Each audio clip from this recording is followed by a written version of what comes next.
যিসকল ইণ্টাৰেষ্টিং। পুৰণা পুৰণা বেটচ আছে তেওঁলোকে যদি কয় যে তেওঁলোকৰ কেনেকুৱা এক্সপিৰিয়েঞ্চ আছিলে। ছাৰ ৰিজাল্ট এক্সপিৰিয়েঞ্চ পাইছে। শুনিব বিচাৰিম। কোনোবা আছে যোনে শ্বেয়াৰ কৰিব বিচাৰে? যোনে হিলিং কৰিছে আৰু ৰিজাল্ট পাইছে। হয়, ময়ূৰী বাইদেউ। ছাৰ হয়, হেপী কওক। Durga Puja sir. Happy Durga sir পূজা। বহুত ভাল এক্সপিৰিয়েঞ্চ, কাৰণ আমি এইটোত মানে উচাদেকিত আমাৰ 140 মিনিটছটো লাগি যায়, কিন্তু আমাৰ এইটোত একদম 5 মিনিটছত যিকোনো বস্তু আমি হিল কৰিব পাৰো। এনেকে ছাৰ আমাৰ বডিত থকা যিমান ক'ৰবাত যদি কিবা ইছ্যু হৈও থাকে, আমাৰ ব্লকেজ যদি থাকে ছাৰ, একদম এইটো হিলিং কৰাৰ পিছত এনেকুৱা হয় মানে বডিটোৰ পৰা যে ক'ৰ পৰা কি ইমান ডাঙৰ এটা এনাৰ্জি আহি যায়। এতিয়া কেতিয়াবা এনেকুৱা হয় ছাৰ, মেডিটেশ্যন কৰিব বহিলেও মানে মোৰ আহিয়ে যায়, একদম বডিটো মানে মই কঁপিয়ে থাকো ছাৰ। হয় ছাৰ, মোক মানে প্ৰথমতে মই ভয় খাইছিলো বাৰু, কিন্তু এতিয়া একদম বহুত ভাল লাগে আৰু বহুত এনজয় কৰো ছাৰ। সেনেকুৱা বহুত ভাল লাগে ছাৰ এতিয়া। আৰু মোৰ ক্ৰিষ্টেল বিলাক তেনেকে মানুহক হিলিং দিলে মই কুণ্ডলিনীটোও মই দি দিওঁ, মানি ৰেকিৰ পৰা আদি কৰি কুণ্ডলিনী একদম এভ্ৰিথিং মানে যিমান শিকিছো চব দি দিওঁ। আৰু সেইকাৰণে ছাৰ চাগে মোৰ ক্লাইণ্টৰ বহুত ফাষ্ট ৰিজাল্ট পাই আছো। বঢ়িয়া। তেনেকুৱা যেনেকুৱা এতিয়া বহুতে কয় ন যে কুণ্ডলিনী বুলি কোৱাৰ লগে লগে ভয় খায়, যে কুণ্ডলিনী শক্তি মানুহ পাগল হৈছে জাগৃত হৈ গলে, তেনেকুৱা কিবা পাইছে?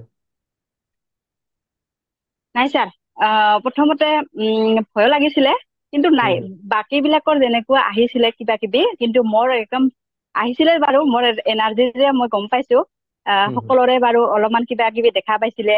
মই প্ৰে কৰি আছিলো মই কেতিয়া দেখা পাম, সপোনত দেখা পাইছিলো। কিন্তু ছাৰ এনেকুৱা লাকি হৈ আছিলো, মই ভাবি আছিলো মই কেতিয়া দেখা পাম। তাৰপিছত স্কুলত এদিন এনে বহি আছিলো, জাষ্ট ক'ৰ পৰা যে এনেকুৱা একদম ধুনীয়াকে আহি মোক দেখা দি গ'ল। গোটেই আমাৰ টিচাৰ খিনিয়ে বাৰু ভয় খাইছিলে। মই কৈছো বঢ়িয়া, মোৰ কাৰণে আহি গ'ল আৰু কুণ্ডলিনী মোৰ কাৰণে আহি গ'ল। তাৰপিছত মইতো গম পাইছো, থেংক ইউ কুণ্ডলিনী, এতিয়া মই দি আছো আৰু তেনেকুৱা কৰি মই এনাৰ্জি চাইনিং পাই গৈছো মানে। আৰু এতিয়া মানে উৎসাহতকে মই এতিয়া যদিও ছাৰ আমাৰ 3rd ডিগ্ৰী মাষ্টাৰ ডিগ্ৰীটো মই ডেইলি কৰিব নোৱাৰিলো মানে, কিন্তু কুণ্ডলিনী মই চব য'তে পাইছো ততে বহি মাহতো এনেকুৱা এটা চিটুৱেশ্যন গৈছে মানে, গাড়ীত যদি কেতিয়াবা যাই থাকো ছাৰ, এনেকুৱা এই কেইদিনমান আগতে মই ছাৰ মহামৃত্যুঞ্জয় গৈ আছিলো, তাতে ড্ৰাইভাৰ আৰু মানে এনেকুৱা তেলডিপুৰ মাজত কিবা এটা কাজিয়া হৈ আছিলে। মই মিষ্টাৰে মানে গম পাই আছে মই যে কিবা এটা কৰি আছো, জাষ্ট চিটুৱেশ্যনটো হাতৰ মুঠিত লৈছো, মাত্ৰ জাষ্ট লৈ মানে এনেকে কুণ্ডলিনী দিছো। এই চিটুৱেশ্যনটো মানে ইয়াতে সমাপ্ত হব লাগে। তাৰপিছত জাষ্ট 2 মিনিট মানে চকু মুজি খালি খুলি চাইছো, যাওক দাদা যাওক, আপোনালোকে যাওক দে, হ'ব দিয়ক, আমাৰ ভুল বুজাবুজি হৈ গৈছে। মানে য'তে পাইছো ততে মই এইটো টিপত ট্ৰাই কৰিছো। তেনেকুৱা ছাৰ।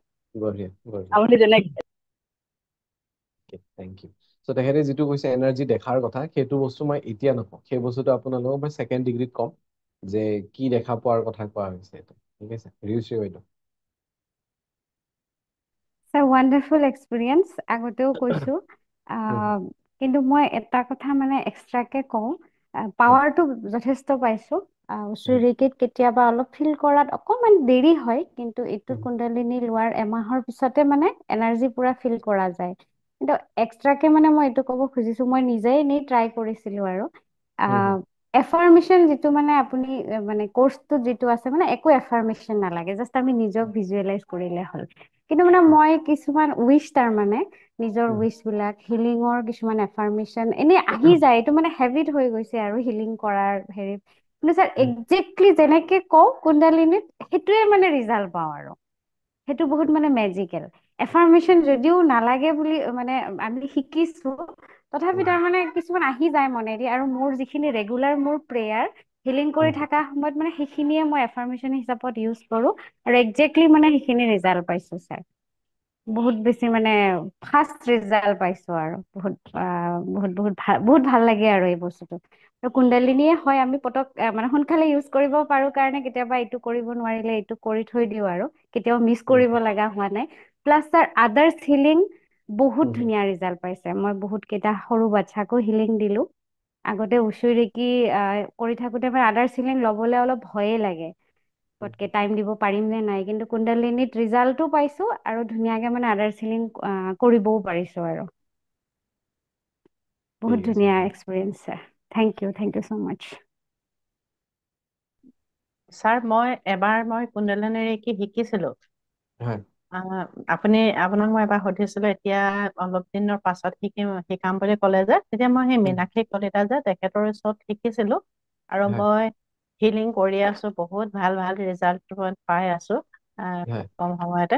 মই এইটোৱে ক'ব, কিন্তু মই আজি ভাবিলো আকৌ লওঁ, সেইকাৰণে একদম লাষ্টত মানে জইন কৰিলো। মানে আপোনাৰ ওচৰত নিশিকিলে কিবা আধৰুৱা আধৰুৱা লাগি যায় নহয় বাৰু। সেয়া বহুত মন গৈ আছিলে মানে, সেইকাৰণে লাষ্ট মমেন্টত ললো। এইটো মই ক'ব বিচাৰিছো যে দুবাৰ ললে মানে একো নহয়তো। একো প্ৰব্লেম নাই। ছাৰ, থেংক ইউ ছাৰ, মই এইটোৱে সুধিব বিচাৰিছিলো।